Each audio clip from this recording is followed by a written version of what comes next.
David, how are you? Doing fantastic. Can't complain. Life is good.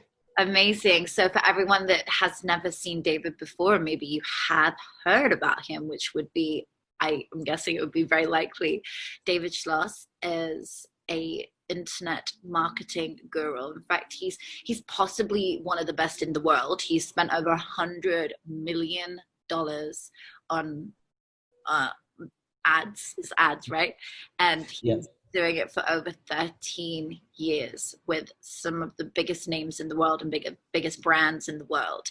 And so I've brought him onto my Instagram today so that we can all, and maybe onto his too, so that we can share knowledge, learn stuff, and basically teach you guys a whole heap of stuff around internet marketing. So without further ado, let's just go straight in. There are so many things that I want to know, and I feel like we can evolve this too. So, okay, for everybody who is watching, there's a lot of my fans who are building courses, okay, because they come on my courses to learn about social media and growing it, or one of my courses and how to become the best versions of themselves, following my book, The Action Plan. And so a lot of them are building their own courses, and they always want to know the big golden question: what is the best medium to promote your online course? So most people, when they're promoting a course, they already figured out their price point. They know what's in the course. They know who it's for. Some don't, but most people do because they've already worked with this individual over and over. And oftentimes where they get stuck is, do I create a webinar? Do I get people on the phone?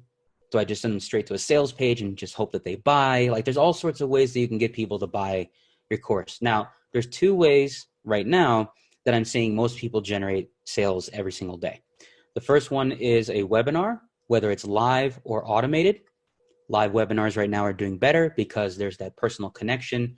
People are stuck at home in some places still, right? So they have more freedom to be sitting at their computer watching the webinar in full, not just 10, 20 minutes at a time. They're watching all the way through.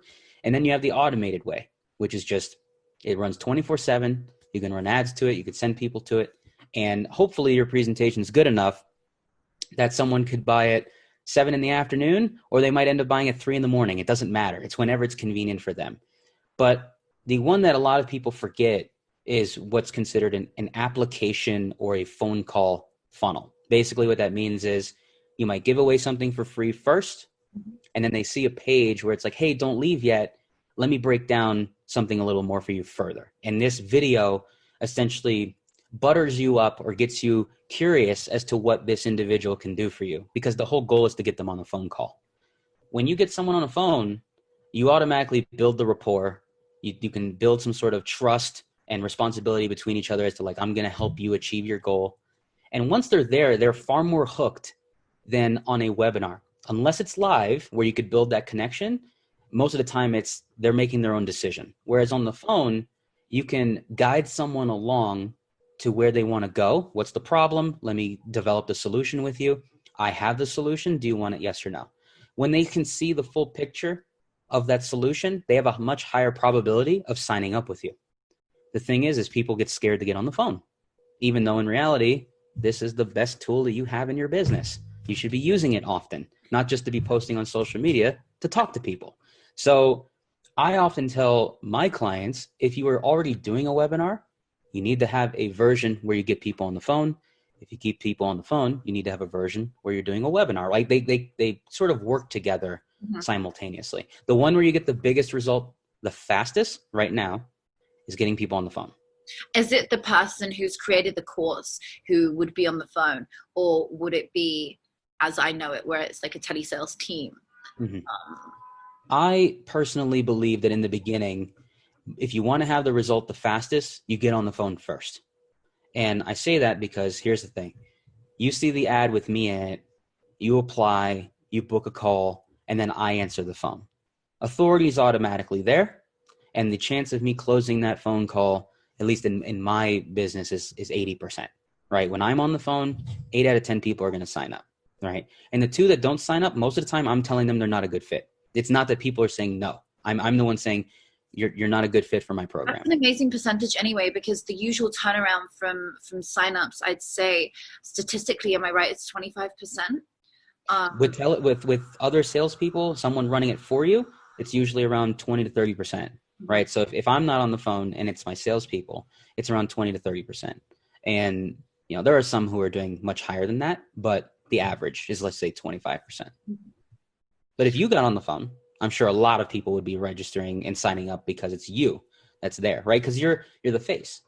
And that's not scalable if you're trying to make millions of dollars. You can get six figures answering the phone calls yourself, but at some point you get burnt out. So it's just good to get the offer dialed in. You make money faster when you're the one on the phone. And maybe you need to bring in that money to then hire salespeople or to spend more on ads. So there's nothing wrong with taking the calls in the beginning, right? Maybe if let's say your package is, and for course sellers, understand this, when you get people on the phone, you could sell it for a higher amount. So your course doesn't have to be $497, $297, $1,000. I could sell a $5,000 package because you're on the phone. I could sell a $3,000 package, a $10,000 package. But let's just hypothetically, for easy numbers here, say it's $5,000. I only need 4 or 5 sales, and I could take half of that and put it right back into ads, and I could probably make 3 or 4 times more. Again, just rinse and repeat. For every 10,000 I put in, how much do I make back? People, that's so cool. Rinse and repeat. So now we're on to the question of ads. Initially, when all these people are starting out, and they're building their course and they're selling it, where do they put it? YouTube, Facebook, Instagram, and how much should they be spending? Yeah. So this is funny because a lot of people assume that if you're doing a webinar, you need something like GoToWebinar or Webinar Jam or any of these platforms. That's great if you want to create an environment where they can't go anywhere else but this one place, right? Once they register for GoToWebinar, they only have the webinar room, and that's it. It's the only place you can get it until a replay goes out.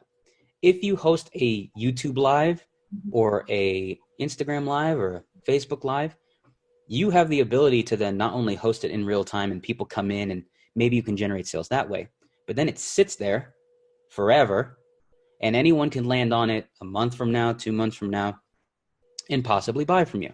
And you're able to promote that content, right? So if you go live on Facebook or YouTube, I can actually turn it into an ad and I can have it running all the time. The only difference is that there's no pre-built follow-up when you do it that way. So when you do something like a GoToWebinar or a Webinar Jam, they actually have email templates built in to whomever registers. So when someone registers, you can actually edit those emails to be like, hey, don't forget to show up. The webinar starts in 10 minutes. The webinar starts now. You don't have that if you do that on Facebook Live or YouTube or any of that. It's sort of like you just go and hope that people show up. And then it usually takes 5 or 10 minutes for people to really show up. Whereas with GoToWebinar or Webinar Jam, you're reminding them the whole day that it's happening at this time. And when people come late, it's usually no more than 5 minutes late.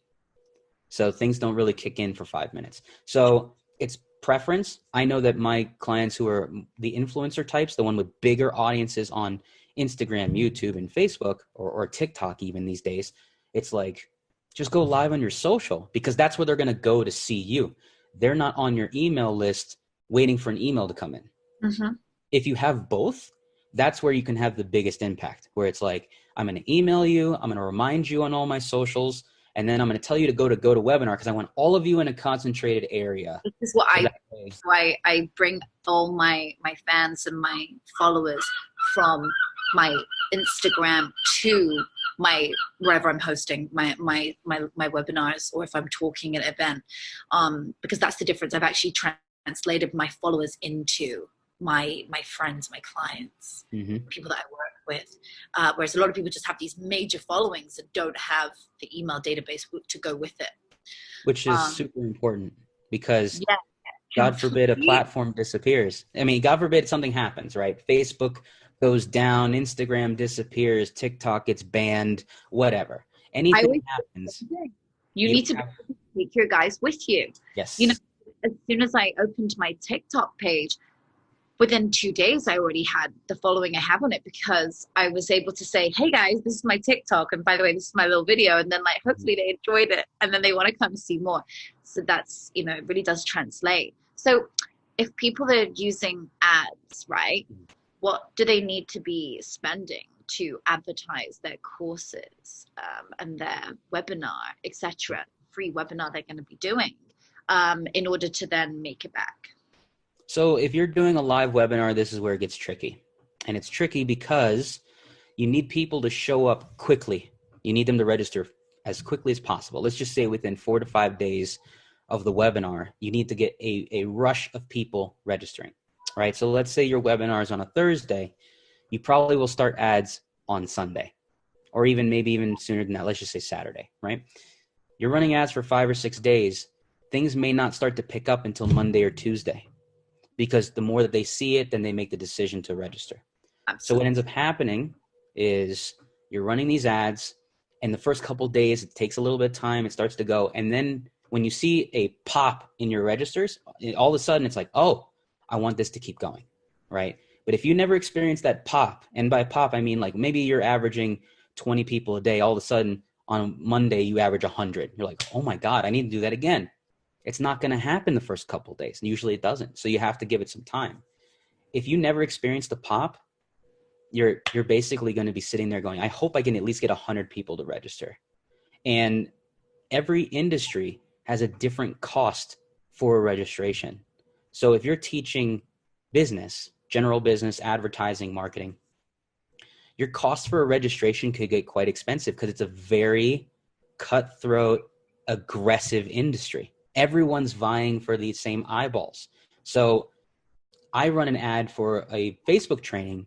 The lowest I might be able to get is maybe a $3 or $4 registration. That's for one person. That's not a guarantee that they even show up.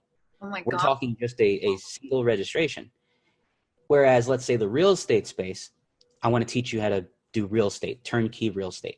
I can get a registration for lowest $2, highest $10. Really? So it really depends on where you're at.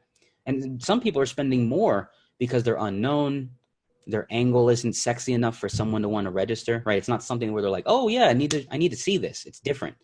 There's all sorts of things that you have to consider when you're putting out an ad. If you're just saying, hey, learn Facebook ads, that's basic, right? But let me teach you the system that lowered my ad costs by 60% and allowed me to drive 300 registrations a day to my webinar, that's going to get a lot of people to register. That is going to get a lot of people. Right. So lowering the ad cost is fascinating in itself. Mm-hmm. But that's, like you said, it's about how sexy that video is. Yes. Not literally whipping it off, but how luring that video is. It's all about that promo video. So for anyone watching, when we're talking about ads here, what we're really saying is your initial promo video is the thing that you're going to advert, right? This is what we're talking about. So that has got to be within the first 5 seconds. Yep. It has to grip people. You've got 5 seconds to do it. And then you've got, I would say, about a minute. You could do an extended ad for 5 minutes, but more or less you've got 5 seconds to get it out. So don't start with, hi, my name is Anne. And no, you go straight in with, do you want to make $1 million the same way that I did? And then straight. Yep. And then further on, hi, by the way, my name's Anne. Nice to meet you. Yes. But so you know, do you have any tips for their free promo video that is going to advertise their free webinar? Yeah. So funny enough, you actually hit the nail on the head where it's like, no one cares what your name is, because honestly, when you promote your page with the ad, your name is right there. Mm-hmm. Your business is right there. And I often find if I'm promoting from my personal page, my David Schloss page, they already know my name. It's in front of them. I don't have to remind them who's on screen. So you never have to say the name, right? Now, if it's in your business name, you might have to say your name, but don't say that until after you get the curiosity piece in there, right? The lead in, what gets them to stay. So you do have 5 to 10 seconds to grab attention. The attention span on Facebook and Instagram is so small that if you don't get them within 10 seconds, they're gone. Period. They're just gone. Go on. Sorry. So if you're going to create a video, keep it to a minute. And here's the reason why. Because then it works on Facebook and Instagram simultaneously at the exact same time. If you do 3 minutes or 2 minutes, it's only going to show on Facebook. If you do 1 minute, it's on both, and you can run the exact same ad on both places. So then you could find out which one is grabbing the most attention. Is this ad working better on Instagram? Is it working better on Facebook? If it works great on both, you just leave it alone. But sometimes an ad does better in one place let's say it works better on Instagram, it gives you a chance to recreate it and try a version for Facebook, right? Try something different. Maybe the audience there doesn't quite get what you're putting out there, where maybe you have a bigger audience on Instagram, and naturally it makes sense. They're like, okay, yeah, I know this person. I see them all the time, so I'm going to register. And people on Instagram are more about impulse. Impulse being the minute it grabs their attention, they're going to click it. That's why a lot of e-commerce companies promote stuff on Instagram, because it's an impulse buy, right? They see jewelry, they see swimwear, they see electronics, they see all this stuff. They're like, oh, I love it. Instant sale. Whether it's a story or in the Instagram feed or the Explore page, automatically go and buy. Facebook, it's different. Facebook's like Google. People do research. They look and see what their friends have done. They see who else has liked the page. There's more of a 2 or 3 extra steps involved before they do something. But that person is making the conscious decision to register. Thus, they have a higher probability of actually buying something. That's why you have to run it on both sides. And if you're going to run a story, it has to be, actually, you don't have to make it 15 seconds. You could do 3 stories in a row at 15 seconds and run them back to back to back as an ad. So you don't have to make a 15-second ad. You can make a 45-second ad, and that would run on Instagram stories, which, little note, is the cheapest place to run ads right now, is Instagram stories. So if you're promoting your Insta ads, how many, if you would like, doing your free webinar, how many eyeballs are you looking to reach and get signed up? So the goal here is, you have to keep in mind, if you're doing a live webinar, the average person only gets 20% of the people to show up in real time. Unless you are amazing at what you do, you can get higher, but we're talking the average person. So per 100 people who register, 20 show up. Now, also keep in mind, when the replay goes out, you might get an extra 10 or 20%. So overall, you might have 30 to 40% of your registrants actually view your presentation. And I'm not talking all the way through. I'm talking a portion of it. Some will make it to the end, not so much. But with a live webinar, let's just say 20%. So if your leads are costing you $5 a piece, right? That means 100 registrations is $500. Now, out of the 20 people who show up, if your product is $1,000 and you get one person to buy, you've officially made double your money back, and you've had a 5% conversion rate. Not bad.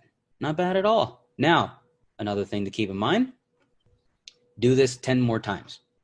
So if you were to spend $5,000 and get 200 people to show up, then you get 5 sales, right? So it's like, it's just math. You have to have a baseline of what you're willing to spend. What's the most amount I want to spend on registrations? What's the most amount of people I want to show up? Because it's not even the most to show up. You want everyone to show up. But let's be honest, if it's only 20%, you're like, I at least need 20% to show up. I at least need 15% to show up. And then it's about belief at that point, because once you have those people show up, you need to know, I'm going to make this back. I'm okay. Exactly. Like exactly. You'd have to be a pretty shite salesperson to not sell anything in your webinar that you do. And okay, with this, I always say, and tell me you're the guru out there, but I say to like clients, go for like around 80% of the way through your webinar is a great time to sell. Yes. Even you can even start selling, let's say 70 to 75% of the way. Because webinars these days are getting shorter, right? So a couple years back, not even a couple years back, when I first started to promote webinars, which was about 10 years ago, before they got popular, the average webinar was like 2 hours long. Now, the average live webinar might be an hour before Q&A. And if you're doing a automated webinar, you're probably looking at 45 minutes to an hour at the most. Yeah. Right? So it's getting shorter and shorter and shorter. And the reason why is, once again, attention span. People are busy. Even during quarantine, people are still, they're bothered all the time. There's a lot of stuff going on. So they are allocating no more than an hour of their time to whatever you're putting out there. So just imagine if you're booking a call with someone, or you're doing a podcast, or you're doing a web show, no one ever books something longer than an hour. They always book at least an hour, unless you tell them, hey, I need 2 hours of your time or whatever. Most people are just looking at 1 hour. So you want to fit the important part of whatever it is you're promoting in an hour, right? So if you're doing a webinar at 7 o'clock at night, East Coast time. You need to be all the way through your content and your pitch and the sale by 8 o'clock. And then you could do all your Q&A after, but you need to get all the way through in an hour. And you can start pitching at minute 40 if you want, or even minute 45. You don't have to wait till minute 50. Just when you get through the crux of your content, and if people actually like it, they will stay. If it's not, they will leave. With the pitch, I feel like, am I right in saying they should, I find what really works is actually giving an offer around the sort of the first mark, saying, look, for the first people that buy right now, you're going to get X amount off. Yes. What do you think is the best winning sales tip for that? Yeah, it's called like an early bird promotion, so it's like the first 100, the first 50. What most people don't realize is that when you do that, there's no actual cap on the webinar. I don't think people realize, like, the first 100 that buy, if 100 buy, it's not like person 101 doesn't get the deal. What you're really running is a promotion that's only for that day. It's fast action. If you buy today, this is what it is. Here's the bonuses you get. If you don't buy today, you don't get the bonuses. That's it. That you can actually live up to and follow through on, right? Because then if someone buys 3 days later and they're like, hey, I didn't get my bonuses. I'm like, hey, well, it said on Friday that if you didn't buy on Friday, you don't get the bonuses, right? And you have to make that very clear. And even when you send out the replay, you could say, fast action takers, there's a bonus for you at the bottom or at the very end of the webinar. This is only available for the next 24 hours, right? So you can create the scarcity. And that'll at least, I wouldn't say force, but that'll give people more of a motivation to go through everything faster because they don't know what those bonuses are, right? You just announced, hey, I'm going to take these bonuses away in 24 hours. You might want to go check this out because they will not be available in a couple of days. And then that'll get people to watch the replay. And so that's one way that I approach things. It's early bird, fast action, and it's real. You just got to remember to put a deadline on it. Absolutely. Right? Do you think with YouTube ads, do you think they're as good as Facebook and Instagram ads, or? YouTube's a different beast because people on YouTube, they watch lots of content continuously. So they're used to watching 60 minutes of content, right? They've probably even seen ads that are 10, 15 minutes long, right? Ty Lopez's famous ad was 60 minutes plus long, and people sat through the whole thing. So when you're a YouTube viewer, you're used to watching content that's like as little as 5 minutes to as long as 20 minutes, depending on who you're watching, right? Some people watch vlogs that are 30 minutes long, right? So the difference is that these people research you. They want to see who you are. Where else have you talked to people? Have you been featured elsewhere? Have you created content on your own channel? They want to build rapport with you. Whereas on Facebook, the research they're doing is to just make sure no one's talking anything negatively about you. They just want to make sure you're a good person. YouTube's different. They will find all your content and watch all of it before they ever do anything. But here's the funny part. The YouTube buyer is way more passionate about what you create than the person from Facebook or Instagram, because they'll consume way more content of yours than the other users. So fascinating. So if somebody doesn't have a YouTube and they're going to advertise on YouTube about this webinar they're doing, is that going to get hits? They'll still get hits. They will get people to register, but the ones who are most active on YouTube get better response rate, right? Because totally. Yeah, absolutely. So you can still get it to work. It's really important to open a YouTube. If anyone's planning on doing their YouTube, that's what I'm hearing here. This is awesome. Do you have any super tips which our viewers might want to know about? I feel like you've got so many secret things. So I mentioned that the phone calls, right? With the phone call application type of funnel. If you are willing to do that funnel, the great part is that it can generate the same amount of lead cost as a webinar, but once they are there and they're on your list, let's say you give them something for free and they register, but maybe they don't book a call with you and it takes a little bit of time to do that, or maybe they never book a call. Remember, these people are on your list now. You could promote other things to them. You could do a webinar a month later and hope that these people get on the webinar, or survey them and say, what is it that you need help with? Oh, I need to learn how to build a business, not scale it. Great. Let me introduce you to so-and-so, and you do an affiliate webinar with the person teaching how to start a business. and make sales that way, right? The whole goal here is you're building an audience and you survey them. What do you want me to help you with? See, because not everyone that follows me actually comes to me just looking for advertising information. They actually come to me and say, I'm trying to start doing X. I'm learning affiliate marketing. I'm starting an online business. I want to look at the agency world. None of this is advertising yet. We're still talking about the foundation material, right? And then some of them have actually come to me and said, I just want to learn how to diversify my business opportunities. Once again, nothing to do with advertising. They just want to know how to manage multiple things. If I didn't know this, I wouldn't know who to point them to, right? And I don't want everyone to come to me for advertising. Sometimes I want them to focus on a specific thing and I point them over there because they'll be more successful with it. So with the phone call funnel, the great part is that once they're on the phone, if they say something that doesn't quite click with you, but you know someone that it does, that referral is still money for you. You work out agreements with people, right? Let's say someone's like, I want to build an Instagram. Once again, no ads. I just want to build a Instagram. I'd be like, great, I know somebody. Let me send them to Natasha. Boom, bam, there you go. And then all of a sudden you're like, oh my God, they just spent $3,000 with me. Thank you so much. I get a cut. Thank you for sending them my way.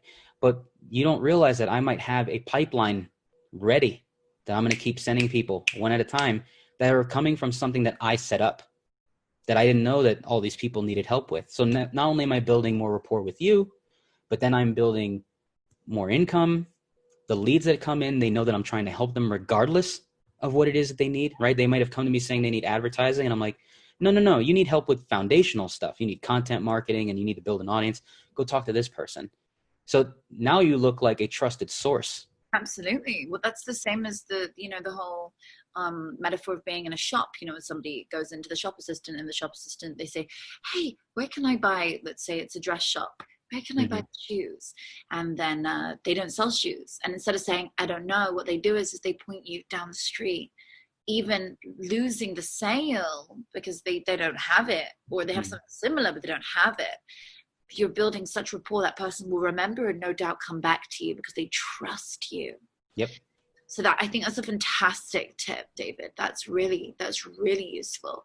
And with the phone call, do they have to schedule? Would you say that that people should be scheduling phone calls when they're getting the telesales, or can your telesales team, or if it's just you who's doing your call for anyone that's going to be doing it themselves, should they get them to schedule a time with them, or can they just call them? I like the schedule method because then what you're doing is you're allowing them to determine when they will be free. Of course, you can make the schedule to where it's only open certain times of the day. That way, at least it fits what you can work with. But I use Calendly. I have clients that use Acuity. That's another platform, or Schedule Once. Send an email out to them saying, when are you free for a chat, off the back of them buying the ebook? Either that, or when they go through the phone call funnel, there's a scheduler right there. They just choose whatever is available that works with their schedule. As soon as it's booked, you get a nice email that says, hey, this person's confirmed at this time. Here's their information. And then all you have to do, if you're taking the calls or your phone team, is just make sure to coordinate with the person. Like the day before their call takes place, make sure to send them a reminder. Hey, your call is this day. And if you have their phone number, you can even send them a text. Don't forget your call's tomorrow, right? Don't forget your call is at this time. And just by sending them that reminder, you have a higher chance of them showing up, right? Because they're not going to call you. You're calling them. So you have to just make sure to remind them, like, hey, don't forget, this thing's at noon. I want you to show up. We're going to break down X, Y, and Z. I'm looking forward to seeing you there. And here's the little tip that most people forget. When you're sending a text, remember, you could send a video in a text. What do people open? They open video all the time. So if you throw in a text message with a video, but you don't actually add a physical text with it, you just send them the video and just wait, they will actually watch the whole video. If you send them a written portion, there's a better chance they preview it and then they never read it. They just go, oh, I got a text, and then they don't look at it. Well, you send a video with no text attached, there's a higher chance they watch it. Totally agree with that. Even that works with like my family when I'm like sending a broadcast out to my family, like, hey guys, do you want to see my latest music video, whatever it is I'm doing? And then they'll watch it if I don't say anything. If I Mm-hmm. say something like, what's in the video? Press play. Yeah. You don't want to question anything. You don't want to create a question or have them thinking. What's You in just the want to send video them that something. they're sending? What should they be sending on text in this video? So imagine what you would type out to somebody. Hey, don't forget the call's happening at so and so, and don't forget to be there. People How long say, is it? You just boom. You just start recording it. Now, some people I know are going to say, "What if I have 20 calls in a week?" Here's the little hack to that. Maybe you never mention the actual time that something takes place, and you just create one video that mm-hmm. says, here's an example. You're like, hey guys, it's David. I'm really looking forward to seeing you on the call. Don't forget, it's taking place at the time that you scheduled. Check your email. If you don't have it in your email, I'll make sure my team sends you a text, but I'm really looking forward to talking to you. I'll see you then. General. Very general. Nothing there, no time, no date, nothing. General. And that video, you could send it out to everybody, right? And that will go to everyone's phone. They watch it. They're like, oh yeah, I got a call with this guy. And if you have a sales team, you can do that with every person on the sales team. So if they know they're going to talk to Brian, Brian sends the video. If they're talking to Sam, Sam sends the video, right? So that way they know who they're going to talk to. So And good. that creates a much higher engagement and show up rate than if you were just like, okay, they booked a call and I hope they show up. God, that is the dream. Oh my God, David, thank you for all your amazing advice. I hope you guys have enjoyed today. Today has been filled with knowledge. I am so excited to hear everyone's feedback. You can contact David here. His link is right here below. And if you want to contact me, then you obviously know how. But yeah, if this is, I'm really looking forward to it.